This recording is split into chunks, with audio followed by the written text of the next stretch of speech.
छुटकारा। मेरे प्रियो, हमारे पापों को छुटकारा केवल एक ही विधि है, एक ही नियम से मिला है, वो है परमेश्वर के अनुग्रह से। हमारे पापों में हमारा जीवन में जितनी भी सारी तमाम प्रकार की जो भ्रांतियां थी, उसे कोई और व्यवस्था का पालन करने से नहीं, कोई और नियम से नहीं, उसमें एक ही नियम था, परमेश्वर का अनुग्रह। हालेलुया। परमेश्वर का क्या है? और यह छुटकारा उन्होंने या हमने और आपने विश्वास के द्वारा जो परमेश्वर के अनुग्रह से हुआ था। हालेलुया। सुनिएगा, मेरा टॉपिक है परमेश्वर के अनुग्रह के द्वारा छुटकारा। अगर परमेश्वर का अनुग्रह आपके ऊपर हो जाए तो टीबी, कैंसर, लकवा, फटका, रसौली, गांठ सब कुछ मायने नहीं रखता। परमेश्वर का अनुग्रह हो जाए तो आप समझ लीजिए कि आप बहुत ऊंचाई पर लेके चले जाएंगे, घोड़े पर उठा के चट्टान पे खड़ा कर दूंगा। तो मैं ये कहना चाहता हूं कि ये पापों से, चाहे किसी भी प्रकार से जो हमें ये छुटकारा मिला है ना, सिर्फ एक ही कारण से, वो है परमेश्वर का अनुग्रह से। और ये जो मिला है ना, वो विश्वास के अनुग्रह द्वारा। इसलिए पिछले बार पढ़ाया था एक वचन, अब मैं चाहता हूं पढ़िए एक वचन, इफिसी 2:8। इफिसी 2:8। क्योंकि विश्वास के द्वारा अनुग्रह ही से तुम्हारा उद्धार हुआ है। इसका मतलब विश्वास के अनुग्रह के द्वारा ही तुम्हारा क्या हुआ है? उद्धार हुआ है। और यह तुम्हारी ओर से नहीं, यह तुम्हारी ओर से नहीं वरन परमेश्वर का दान है। परमेश्वर का दान है। तालियां धन्यवाद करें।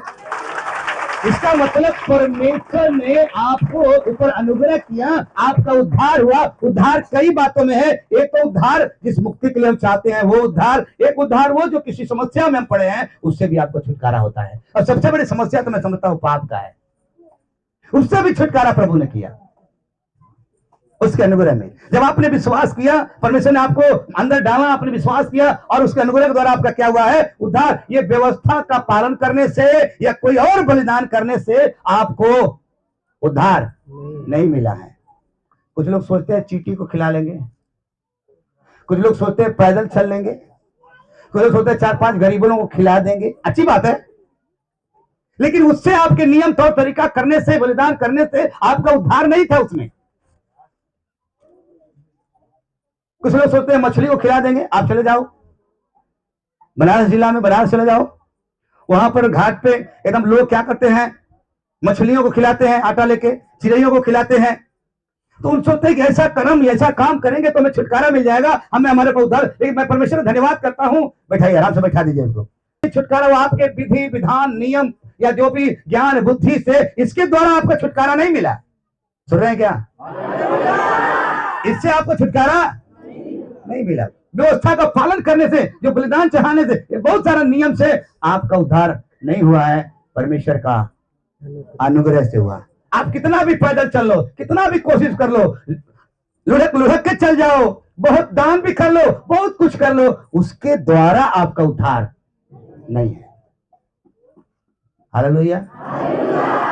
इसलिए यहाँ पे लिखा है कर्मों के कारण नहीं, ये दान है, ये गिफ्ट है। पिछली बार में बताया कि हम उसके योग्य नहीं थे, हम पापी थे।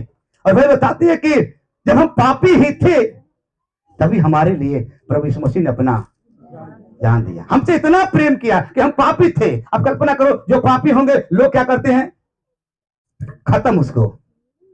श्लोक भी लिखा है, जब जब पाप बढ़ेगा कुछ होगा। लेकिन प्रभु का मैं धन्यवाद करता हूं, प्रभु के ऊपर इतना अनुग्रह हुआ कि आप इतना पापी थे फिर भी आपको गले लगा दिया। परमेश्वर का धन्यवाद हो, परमेश्वर का धन्यवाद हो। आपको गले लगा लिया, आप पे अनुग्रह कर दिया, आपको छुटकारा किया, आपको ब्लेस कर दिया। इसलिए लिखा है, पौलुस जी लिखते हैं, क्योंकि इनके पास भी बहुत सारा ज्ञान था, बड़े ही अपने के बुद्धिमान थे।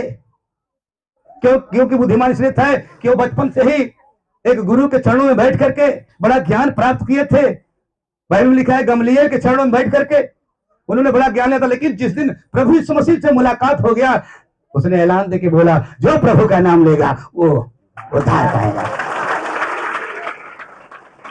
ये उन्होंने प्रभु को जान गया। हालेलुया। इसीलिए मैं परमेश्वर धन्यवाद करता हूं कि ये आपके कर्मों से नहीं, आपके ज्ञान से नहीं, आपके तमाम नियम बलिदान से भी नहीं हुआ है, ये परमेश्वर का क्या हुआ है, अनुग्रह हुआ है। अगर बलिदान होता ना, इसलिए बाइबल में लिखा है, पौलुस लिखते हैं गलाती 3 का 21 और 22 में, व्यवस्था परमेश्वर की प्रतिज्ञाओं के विरुद्ध में है। क्या व्यवस्था परमेश्वर के प्रतिज्ञाओं के विरुद्ध है? कदापि नहीं। कदापि नहीं। क्योंकि यदि ऐसी व्यवस्था दी जाती, ऐसी व्यवस्था दी जाती जो जीवन दे सकती, तो सचमुच धार्मिकता व्यवस्था से होती है। धार्मिकता क्या होती है? व्यवस्था से होती है।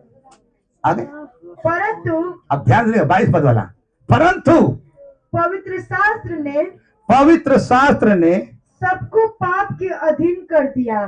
पवित्र शास्त्र सबको पाप के अधीन कर दिया, ताकि वो प्रतिज्ञा जिसका आधार यीशु मसीह, हालेलुया, जिसका आधार यीशु मसीह पर विश्वास करना है, विश्वास करने वालों और विश्वास करने वालों के लिए क्या हो जाएगा? पूरी हो जाएगा। छुटकारा हो, उद्धार हो, जो कुछ भी हो, यह उसके अनुग्रह के द्वारा है। इसलिए मैंने बोला ना, विश्वास के अनुग्रह के द्वारा तुम्हारा उद्धार हुआ है। व्यवस्था का नियम से नहीं है। प्रतिज्ञा जरूर दिया, लेकिन व्यवस्था में काम करने के द्वारा नहीं। इसलिए परमेश्वर का क्या है? अनुग्रह है। इसलिए मैं पिछले बार बताया था कि सच में परमेश्वर का स्वभाव है, अनुग्रह से एकदम भरा हुआ है वो। हालेलुया। बाइबल में परमेश्वर को अनुग्रह कहती है, परमेश्वर को अनुग्रह कहती है। पढ़िए, वो अनुग्रह का दाता भी है। पहला पत्रस 5 का 10 में तो मैंने पीछे बताया, ईश्वर, अब परमेश्वर जो सारे अनुग्रह का दाता है। कितना? अब जो परमेश्वर सारे अनुग्रह का दाता है, जिसने तुम्हें मसीह में अपनी अनंत महिमा के लिए बुलाया है। तुम्हारे थोड़ी देर तक दुख उठाने के बाद आप ही तुम्हें सिद्ध और स्थिर और बलवंत करेगा। बोलो हालेलुया। देखो, आपके पीछे अब परमेश्वर जो सारे अनुग्रह का दाता है, सारे, एक दो नहीं, सारे अनुग्रह का क्या है? वो दाता है, जिसने तुम्हें मसीह में अपनी अनंत महिमा के लिए बुलाया। तुम्हारे थोड़ी देर तक दुख उठाने के बाद, थोड़ी देर का थोड़ा कष्ट हो सकता है, थोड़ा दिक्कत हो सकता है, थोड़ा कष्ट हो सकता है, लेकिन आप ही तुम्हें सिद्ध और स्थिर और बलवंत करेगा। परमेश्वर का अनुग्रह ही आपको बलवंत करेगा। परमेश्वर का अनुग्रह आपको हिलाव देगा। सब कुछ वही देगा, वही स्थिर करेगा आपको। हालेलुया। इसलिए लिखा ना, ना बल से ना शक्ति से, पर तेरे आत्मा से। मेरे प्रियो, मैं ये कहना चाहता हूं कि परमेश्वर का अनुग्रह से ही हमारा क्या होता है? छुटकारा होता है। ना बल से, ना ताकत से, ना हमारा नियम तौर तरीका से, ना ज्ञान से, ना बुद्धि से, ये कुछ से भी नहीं। हालेलुया। इसलिए मैं कभी कभी बोलता, अगर बुद्धि से ही सब कुछ हो जाता, ज्ञान से सब कुछ हो जाता, तो मेरा यीशु मसीह को जान देने की जरूरत नहीं पड़ती। वो समझा के चला जाता। और उसके जैसा ज्ञानी कोई नहीं है, क्योंकि 12 साल की उम्र में ऐसा ज्ञान बांटा ना कि लोग जो है हिल गए, बोले रे कहां से सीखा है? ये तो अभी 12 साल की उम्र में है ना, छोटा है अभी। और जब बड़ा हो गया तो सोचो क्या हुआ। हालेलुया। छोटे उम्र में क्या कर दिया। सारे बड़े बड़े ज्ञानी जो थे ना, वो भी बोले ये जो क्या कर रहा है ना। अभी अभी कभी कभी सुनने को मिलता है ना, कुछ छोटा छोटा बच्चा ज्यादा बोलते तो लगता है ये एलियंस आ गया है। कुछ लोग ऐसे बोलते हैं। सुन लो, ये परमेश्वर का अनुग्रह है। आपको कुछ भी बोल सकते हैं। परमेश्वर का अनुग्रह होगा तो कुछ लोग बोल रहे थे अब ये मर जाएगा, क्योंकि इसने सांप काट लिया है। अब ये जहर फैलेगा, गैस फेंकेगा, सूजन होगा, फिर क्या हो जाएगा? मर जाएगा। ऐसा लोगों ने बोलना शुरू कर दिया। लेकिन परमेश्वर का धन्यवाद हो, इतना अनुग्रह था कि जहर भी कोई काम नहीं किया। लोगों ने अपनी मंशा को बदल दिया और बोला कि मनुष्य के रूप में कोई देवता है। हालेलुया। धन्यवाद करता हूँ कि परमेश्वर सारे अनुग्रह का क्या है, वो दाता है, वो दाता है, वो आपको परमेश्वर देता है। इसलिए मैं कभी कभी बोलता हूँ, पढ़िए क्या बोलता हूँ, विलाप गीत 3 का 21 और 22, नहीं तो सिर्फ 22 पढ़िए, 3 का 22। मिट नहीं गए, हम मिट नहीं गए, यह यहोवा की, यह यहोवा की महाकरुणा का फल है। अरे बोलो मुझे हालेलुया। अरे हम मिट नहीं गए, हम मर नहीं गए। हम कभी कभी गाना गाते, तेरी दया से अब तक मरा नहीं, जिंदा हूं, तेरा धन्य। एक मतलब है हम मिट नहीं गए। क्यों नहीं मिट गए? क्योंकि तेरे ऊपर परमेश्वर का क्या है, अनुग्रह है। इसलिए आप अभी मिटे नहीं, और नहीं मिटे तो परमेश्वर का महिमा स्तुति करो, आपको बढ़ेगा। देखो कुछ लोग पता नहीं किधर देख रहे हैं। दान अनुग्रह दाता का ये क्या है, फल है। हेलो भैया, कुछ और है कि बस उतना ही है? क्योंकि उसकी दया, क्योंकि उसकी दया अमर है, अमर है। क्या है? अमर है। इसलिए अगर आपको अमर है, ये परमेश्वर की दया है, ये परमेश्वर की कृपा है कि अब ही हम अब तक क्या है, जिंदा है, और परमेश्वर का अनुग्रह रहेगा तो आप बोल सकते हैं खुदा ने बोला है तुझे दीर्घायु से, क्योंकि मेरा अनुग्रह है तुझ पर। इसलिए मेरे प्रियो मैं आपसे कहना चाहता हूं कि परमेश्वर का अनुग्रह है कि हम सब अभी क्या हैं, जो कुछ भी हैं सब परमेश्वर के अनुग्रह के हैं। जब परमेश्वर के लोग भले काम को देखकर नहीं, पर अनुग्रह को कारण लोगों का उद्धार होता है। ऐसा नहीं कि हमने बहुत काम कर लिया है, हालेलुया, इसलिए हम मरे नहीं। ये उसकी दया है, कृपा है। नहीं तो मैं माइकल जैक्सन का नाम ले रहा था, उसके ऊपर परमेश्वर का अनुग्रह नहीं हुआ, उसने पैसे के ऊपर अनुग्रह कर, मतलब ये है तो सब कुछ है। अब पता लगा क्या हो गया छोड़ के, अगर परमेश्वर का अनुग्रह होता तो अभी तक होता वो, हालेलुया।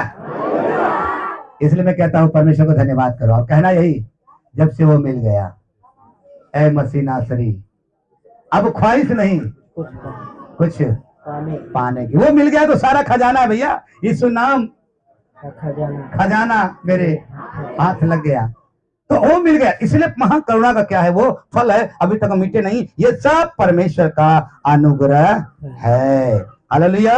इसलिए मैं आपसे बोला कि परमेश्वर लोगों के भले काम को देखकर नहीं, कुछ लोग भला काम करेंगे ना, कुछ ये कर देंगे, वो कर देंगे, ऐसा कर देंगे, ऐसा कर देंगे तो हम बड़ा दानी कहलाएंगे, शायद तो दान के चलते हमारा बड़ा परमेश्वर अनुग्रह करेगा। हमें नहीं कहने दान नहीं करना चाहिए, लेकिन जो उद्धार की बात है, जो छुटकारे की बात है ना, वो दान और कर्मों से नहीं है। जब आपका उद्धार हो गया तो दान देने में भी तैयार हो जाएंगे, हालेलुया। जब आपका सचमुच में उद्धार हुआ, दान देने में भी क्या रहेंगे, तैयार रहेंगे, आगे रहेंगे।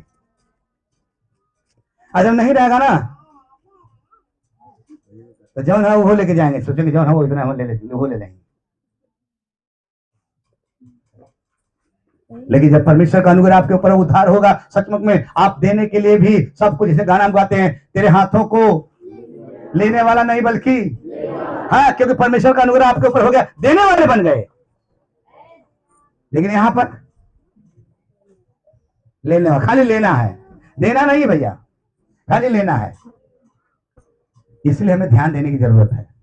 परमेश्वर को धन्यवाद करता हूं। इसलिए हम सोचते भले काम बहुत, आप कुछ कर लिए, कुछ भी कोशिश कर लिए, बहुत तपस्या कर लीजिए, कुछ भी कर डालिए, कुछ भी होने वाला नहीं है। हो सकता है तपस्या करके महान गिनती बड़ा महान है। इसलिए परमेश्वर में धन्यवाद करता हूं, परमेश्वर का महिमा करता हूं। कई बार हम रास्ते से चलते हैं, गाड़ी से चलते हैं, कई बार हम लोग एक्सीडेंट से हुआ लेकिन बच गया। इसलिए मैं कहता हूं उसकी महाकरुणा का फल है, दया है उसकी, और ये कर्मों के द्वारा नहीं है, ये भले काम के द्वारा नहीं है, हालेलुया। और भला काम अगर परमेश्वर आपको किया है तो भलाई करने में क्या है, आप देरी भी नहीं करेंगे, भलाई करेंगे आप, क्योंकि सब उसी के श्रेणी में आता है। इसलिए भाई बताती है, पढ़िए इफिसी 1 अध्याय 5 से लेके 6 पद। मैंने एक सिखा रहा हूं, नहीं कर्मों के द्वारा नहीं, उसके अनुग्रह के द्वारा उद्धार हुआ है। इफिसी 1:5 से लेके 6 पद तक। और अपनी इच्छा के भले अभिप्राय के अनुसार, अपनी इच्छा के भले अभिप्राय के अनुसार हमें अपने लिए पहले से ठहराया कि यीशु मसीह के द्वारा हम उसके ले पालक पुत्र हो गए। हालेलुया। क्या हो गए? किसके द्वारा? यीशु मसीह। जब कभी कभी मैं बोलता हूँ, जब आप लोग क्रूस कभी देखते हैं ना, तो क्रूस देख के मत कहना अरे ये ना उन लोगों का है।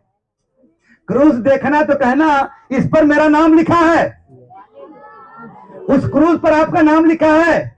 मैं तो ऐसे बोलता हूँ, जितना पैदा होके मर गए उनका भी नाम, जो अभी जिंदा है उनका भी नाम, अभी जो पैदा होंगे उनका भी नाम वहां लिखा हुआ है, क्योंकि सारे मानव जाति के पाप को लेके ये समझना चाहिए। क्रूस देख रहा तो कहना कि प्रभु तेरा अनुग्रह हुआ है मुझ पर, क्योंकि जय वहां से मिली है। इसीलिए मैं कहता हूं, आप जो भी आप टाइटल लगाते हो, मुझे मना नहीं है, कोई एतराज नहीं है, लेकिन बने क्या हो? आप क्या बने हो? कभी साबित करोगे? और हम क्रूस बने हैं? ये तुम क्रूस है बने हो, वो लकड़ी का था लेकिन आप लहू मांस के हैं। वो लकड़ी का था लेकिन आप कैसे हैं? हाँ, आप क्रूस हो। मैं कभी कभी एक अध्ययन कर रहा था, चाहे चिड़ै हो चाहे जानवर, उनको अगर ऐसे खड़ा कर दीजिए और फैलाएंगे तो वो भी क्रूस बनाए। पंछियों को भी उठा देंगे, दोनों हाथ फैलाएंगे, दोनों पंखा और उठा क्रूस बने हैं। किसी को भी देखो, खुदा ने ऐसा बनाया है। इसलिए क्रूस को देखना तो मत करना अरे ये ना उन लोगों का है, उन लोगों का नहीं है। कहना कि यहां मेरा नाम लिखा हुआ है, यहां से मैंने यीशु मसीह की दया से जय पाया हुआ है। अरे जोर से बोलो हालेलुया। यस, प्रभु का धन्यवाद हो। सारे मन, सारे शक्ति, सारे प्राण से परमेश्वर से प्रेम करें। इसलिए मैं परमेश्वर फिर तो पढ़िए। और अपनी इच्छा के भले अभिप्राय के अनुसार हमें अपने लिए पहले से ठहराया कि यीशु मसीह के द्वारा हम उसके ले पालक पुत्र हैं, कि उसके उस अनुग्रह की कि उसके उस अनुग्रह के महिमा की स्तुति हो। महिमा की क्या हो? स्तुति हो, जिसे उसने हमें उस प्रिय में सेंतमेंट दिया। एक मतलब कैसे दिया है? नहीं खर्चा किए तब मिला, नहीं बहुत बड़ा अधिकारी थे तब मिला। धन्यवाद करता हूं। अब कुछ भी हो, खुदा के सामने झुकना पड़ेगा, क्योंकि बाइबल बताती है हर एक घुटना झुकेगी, हर एक जीव अंगीकार करेगी और कहेगी यीशु मसीह प्रभु है। हालेलुया। उस प्रभु की दया, उस प्रभु की कृपा, उस प्रभु का अनुग्रह आपके ऊपर हो जाए। सेत मत में मिला हमको, कोई कीमत नहीं हमने चुकाया, फ्री में मिला है ये। और फ्री में भी हम जानते, इसलिए मैं कभी कभी बोलता हूं, ये फ्री में जो मिलता है ना उसका वैल्यू नहीं होता है, लेकिन जब कुछ लेके देना, अरे यार इसको संभाल के रखना है, ये ना बड़ा पैसा से है। लेकिन फ्री में प्रभु दिया है तो कुछ कीमत, यही स्थान है जो फ्री है। नहीं बाकी जगह रोमियो 11:6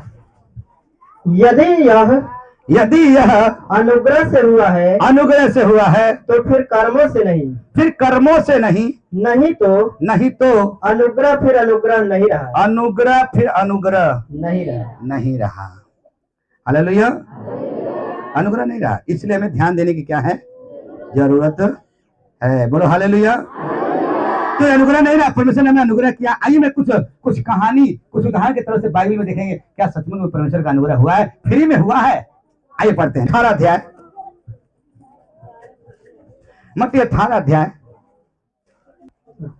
23 से लेकर 34 तक देखना, लेकिन कुछ पद तक देखिए।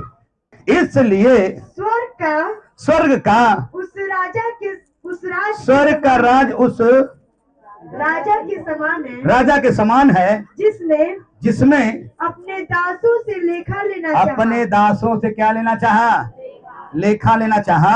जब वो लेखा लेने लगा तो एक जन ने उसके सामने लाया। एक जन को उसने क्या लाया? सामने लाया। ये कौन सा पढ़ रहे हैं आप लोग? जो 10,000 तोड़े का कर्जदार था। अब सुनो ध्यान से, यहाँ पर लिखा है, अगर आप इसको अच्छे से पढ़ें तो लिखा है कि इसलिए स्वर्ग का राज्य उस राज्य के समान है जिसने अपने दासों से लेखा लेना चाहा, तब वह लेखा लेने लगा और एक जन उसके सामने आए और उनके ऊपर कितना था? 10,000। 10,000 का तोड़े का खा कर्जा समझो।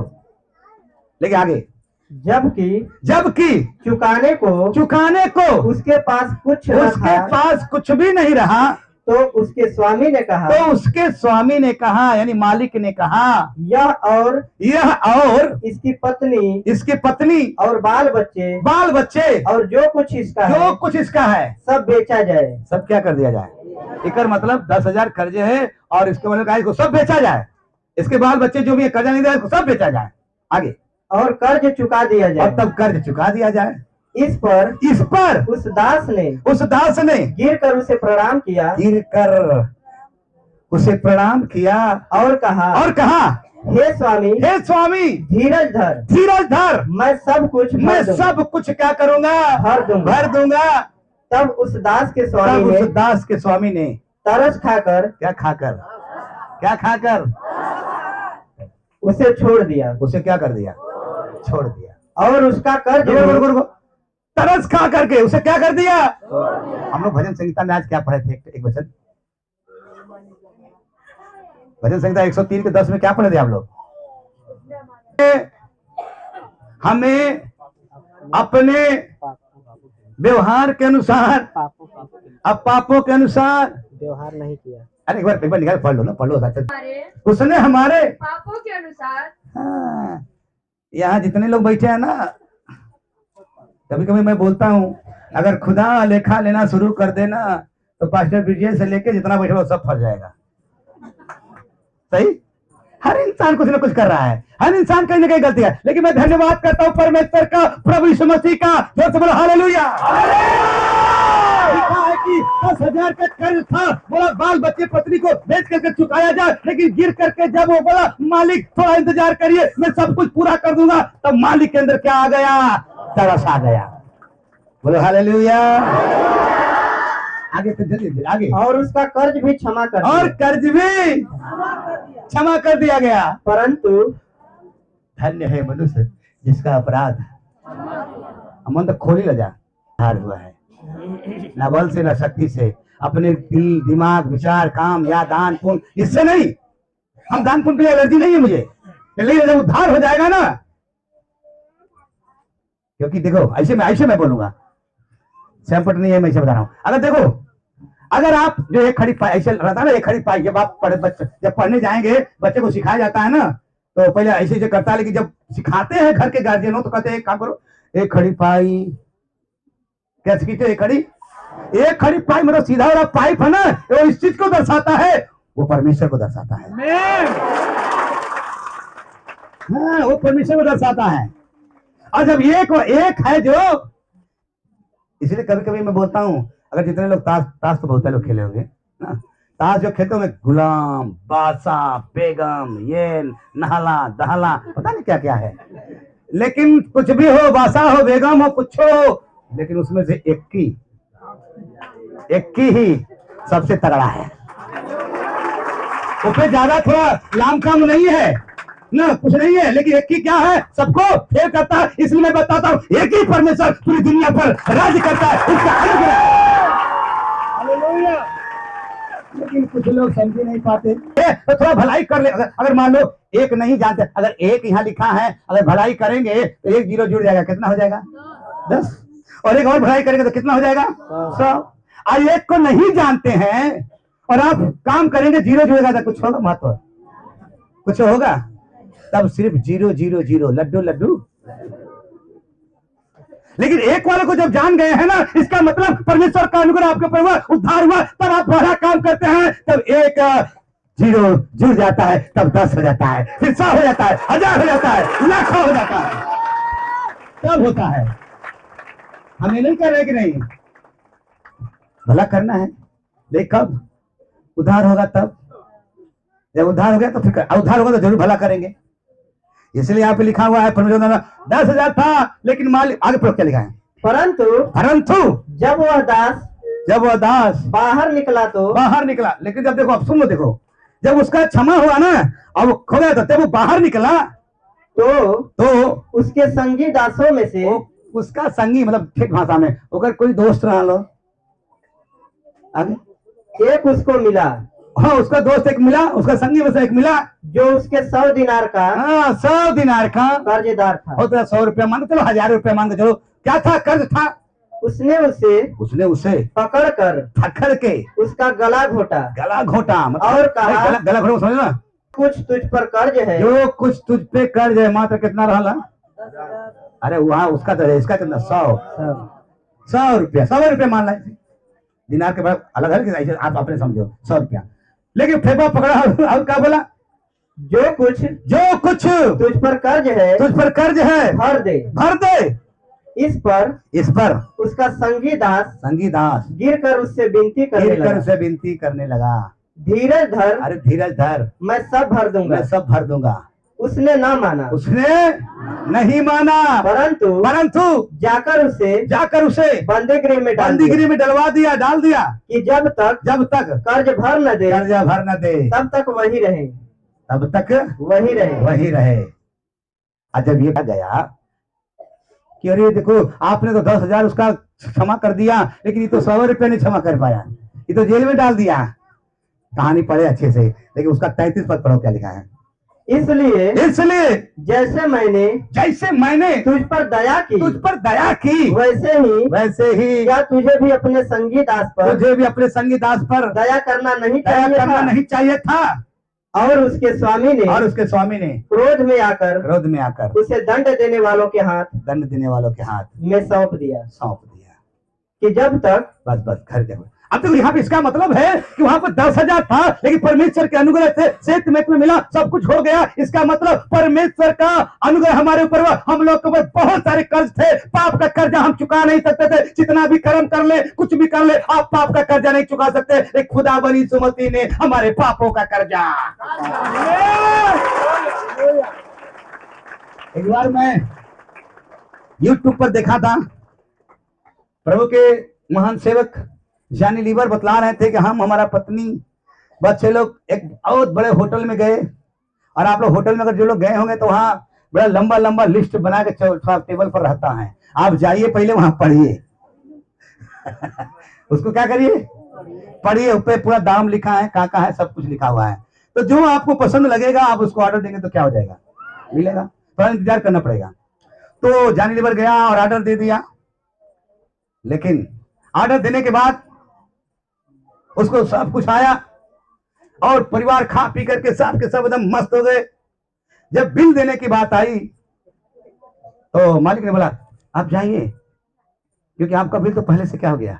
बोला कौन, कहे मुझे नहीं मालूम, कोई आया था आपका बिल चुका के चला गया। बोला हालेलुया।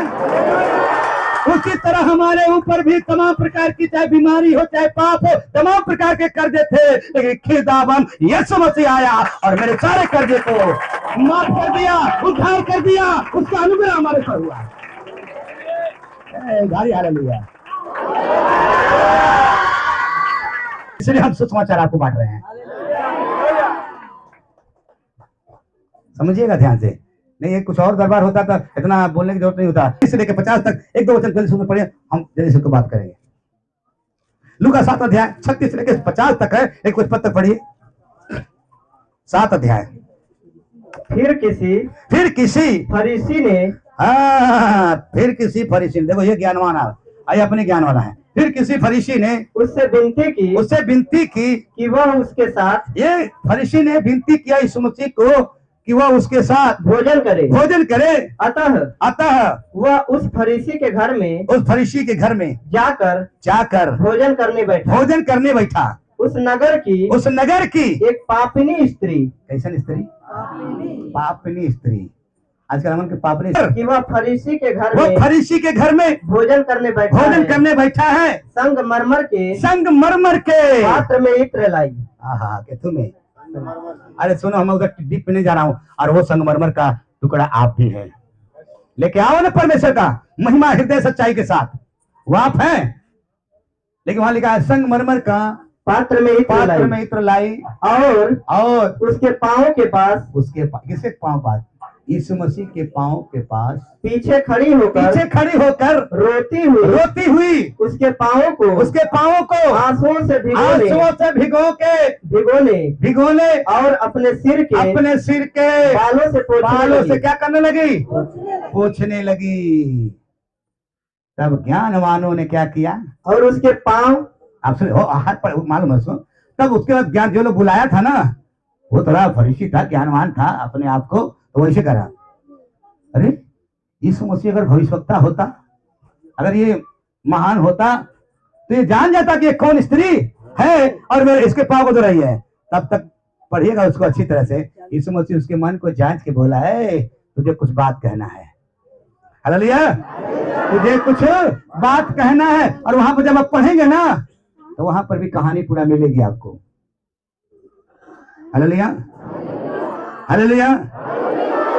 क्योंकि प्रभु ने कहा, मैं पहले का नियम था कि जो जिसके घर में जाता है ना, उसको पांव धोना पड़ेगा और उसको चूमा करना पड़ेगा। लेकिन इसने किया, सोचा कि यीशु मसीह कोई बड़ा आदमी थोड़ी है, घर में बुलाया जरूर खाने के लिए, लेकिन पांव नहीं धोया। जैसे आप लोग घर में मेहमान कोई आता है, कुछ लोग सो रहे हैं, आप क्योंकि उसने नहीं धोया क्या, लेकिन वहां पर पढ़ेगा तो सब लिखा है, देखो इसने क्या किया, तूने नहीं धोया लेकिन इसने धोया, तूने चूमा नहीं दिया लेकिन पैरों को मेरे चूमना छोड़ी नहीं। इसलिए मैं चाहता हूं अपने दिल दिमाग में समझदार, अपने दिल दिमाग में आप ये कहना, प्रभु तेरा अनुग्रह मेरे लिए काफी है, तेरी दया मुझ पर है प्रभु, तू मुझे इस योग बनाया कि मैं खड़ा होकर बोल सकूं। बड़ा ही करना पड़ेगा।